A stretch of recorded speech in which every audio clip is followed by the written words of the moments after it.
ભવન કાર્યક્રમ પહેલા પોલીસની કાર્યવાહી બસ ભાડા વધારા સામે બીઆરએસનો વિરોધ કેટી રામા રાવ અને હરીશ રાવ સહિત અનેક નેતાઓ નજરકેદ કરાયા. તેલંગાણામાં તાજેતરમાં થયેલા બસ ભાડા વધારાના વિરોધમાં ભારત રાષ્ટ્ર સમિતિ દ્વારા આયોજિત ચલો બસ ભવન કાર્યક્રમ પૂર્વે હૈદરાબાદ પોલીસે ગુરુવારે પક્ષના અનેક ઉમેદવાર નેતાઓ તેમના નિવાસસ્થાને નજરકેદ કર્યા હતા અને આ નેતાઓમાં પક્ષના કાર્યકારી અધ્યક્ષ કેટી રામા રાવ અને પૂર્વ મંત્રી ટી હરીશ રાવનો સમાવેશ થાય છે.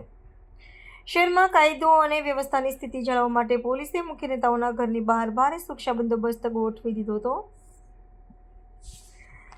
આ વિરોધ પ્રદર્શનનો મુખ્ય હેતુ તેલંગાણા રાજ્ય માર્ગ પરિવહન નિગમ દ્વારા તાજેતરમાં લાગુ કરાયેલા ભાડા વધારાને તાત્કાલિક પાછો ખેંચવાની માંગ કરવાનો હતો.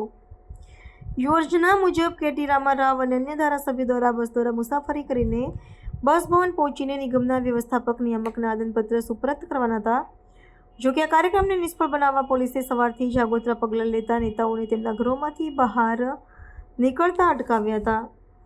પોલીસની આ કાર્યવાહીને બીઆરએસ નેતાઓએ અલોકતાંત્રિક ગણાવી હતી. કેટી રામા રાવે સામાજિક માધ્યમો પર પ્રતિક્રિયા આપતા જણાવ્યું કે શાંતિપૂર્ણ વિરોધનો દબાવવાનો પ્રયાસ તે સરકારની અસહિષ્ણુતા દર્શાવે છે.